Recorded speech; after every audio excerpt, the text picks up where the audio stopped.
David, thanks so much for joining us and taking the time. It's nice to get to talk to you a little longer than just some of the quick hits by the track when we see you. Um, First of all, I'd love to just see how you're doing. How's the leg after the accident? It's many different colors right now. It definitely doesn't look normal, but no, it's all good. We're healing. We're on the healing process. Thankfully, I've been able to just be home since the race, and I've been sleeping so good. And my body's been taking the sleep it needs to just recover from everything, from the knee, the neck, little wrist flare up. It was a tough one. It was a tough one, but thankfully, I can be in pain and be happy because it's better to be in pain and be sad. Yeah, yeah.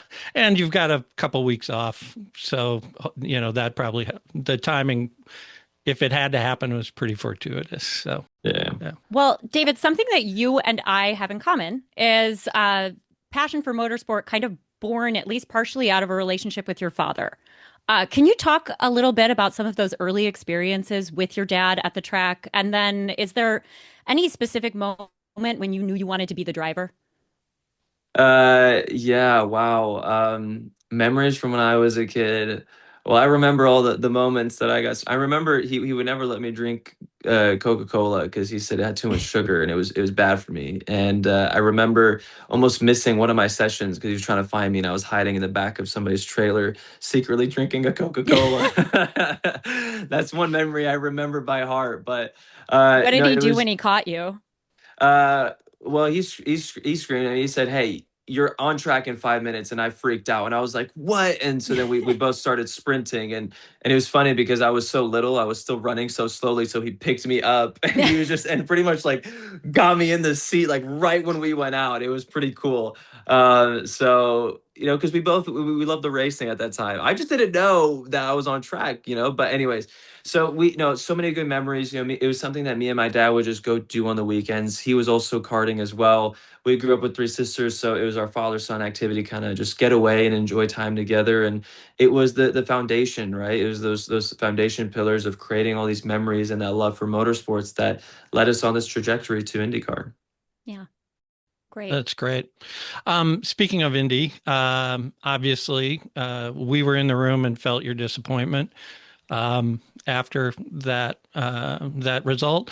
Um, you've gone back and looked at that last lap, I'm sure, multiple times.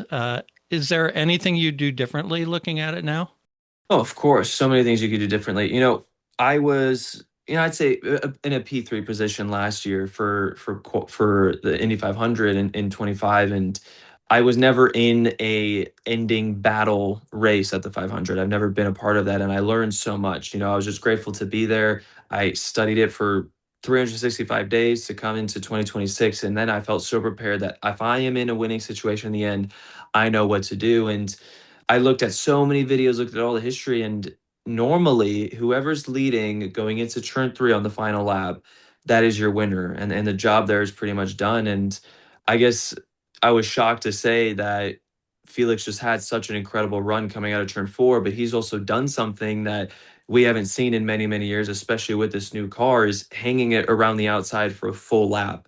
And I think he's just built up so much momentum doing that outside lane that it was almost like a slingshot coming out of turn four, and he was able to get that run. So, out of all the studying I did, that scenario was never there. So, I wasn't prepared for it. So, it was something that now I've learned. Now I know that the opportunity is still there to, even if you're leading into turn three, it's still not very much done and over. So, a lot of learning, a lot of different ideas that if I were to be in that situation again, I know the right thing to do now. Even the kind of brief moments I've been able to listen to you, it's been really clear that you do a lot of preparation and planning, that you are very thoughtful about the way you race and about what you're looking for. You've had a wildly successful first season with Penske. I don't think there's anybody who argues with that. Does that change how you approach next season? I know you're already looking ahead a little bit. For sure. I'm very excited for next season because this year, although it's been so good, we've been making, mistakes. It's a new team, a lot of new people trying to build these relationships, this chemistry, and we've been learning so much from each and every single one and just keep building onto it. And where we are now compared to St. Pete, I mean, it's night and day. It's not even Mhm. a comparison. And to think that we're already doing this well and the potential's through the ceiling, it's exciting to see what the future is bringing. But for sure, 2027, there's still going to be a lot of planning, right? There's a large bucket list of items that we're all writing down on notes that need improvement. But because we're already in season, we're not going to really find those results here yet. So it's all kind of saving it for the off season. So right after Laguna, we're going to go on vacation for 2 weeks and go right back into the shop and start honing down on this checklist, this to-do list that we got to work on. And by the time January comes around, we want to be fully prepared and ready to go into St. Pete in March. Great. Great. So Portland has been on the calendar for 40 years or so for IndyCar. It's a, classic track. What do you like about racing there, and what makes the track interesting for you?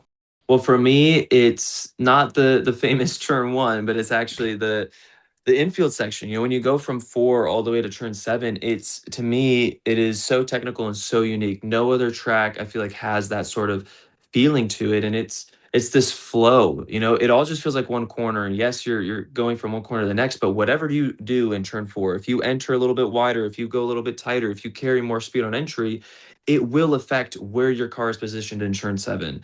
And that's what makes it so unique. And when you can get that right and you can get that flow perfect, you're going to be fast and it's going to be a really good feeling. And when you achieve that, Portland is one of your favorite tracks ever. But if you mess up in one of those corners, you've now messed up all of them. And now it's a track that you don't like. So it's so, it has such a wide swing of emotions. And I think that's what I love so much about it. It's very technical, it's very tough, but if you can get it right, it will be one of your favorites. Great. And then you've talked quite a bit this season about, Penske's preparation. What specifically for Portland has been different in your prep with Penske?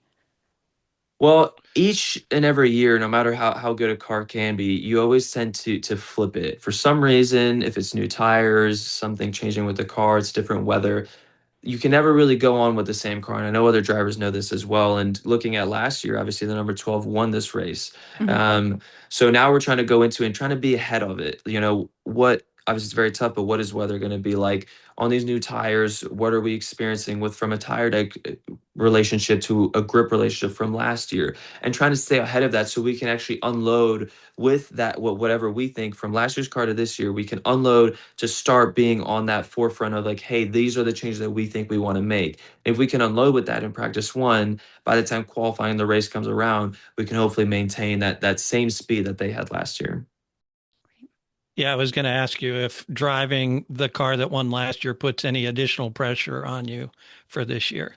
I wouldn't say no. I mean, no, it's, also for us, obviously it hasn't really, I don't know if it's been announced, but, for us, we're gonna have to take another engine penalty when we come there. So it's going to be tough from that perspective, but everything's always up to play for. You can have a yellow flag here or there. Now you're out of it, you're back into it. So it's all just trying to stay consistent, keep fighting till the end. No matter what happens at the beginning of the race or qualifying, that's what makes IndyCar special is that you have an opportunity to win no matter where you are. Great. One last quick question. You've been to Portland a few times. Are you team Blue Star or team Voodoo? Team Voodoo or Blue Star? Oh boy, is this going to cause? I have never actually had Blue Star. Ah, you're going to have Yeah, to go and report back to us I then. know. I'm gonna have to let you know now. I've had Voodoo, but I have never had Blue Star. So we'll see. I'll have to let you know.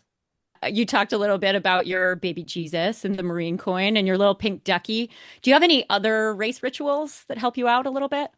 I mean, yeah, where do we start? I mean, I'd say the big ones. I have so many little things that have just built up throughout the years of growing up, Hmm. but one of them, I always need to get in the car in the same direction, the same side. My mom, she always pours holy water. We always do our final hug before I get in the car. She pours a lot of holy water on me. And lastly, whatever meal I had for qualifying day, if it was a very good day, I need to have the exact same meal at the exact same time, Okay. or else I just feel like I'm gonna get a stomach ache when I'm Yeah. out there, and it's gonna reduce my focus, and now I'm making mistakes, and then the race is over. No, it works for you. Keep it up. Yeah, exactly. Awesome. Well, I guess we're up at the end of our time, but thank you so much for taking time. It's been great to get to know you a little better. All right. Well, thank you for having me.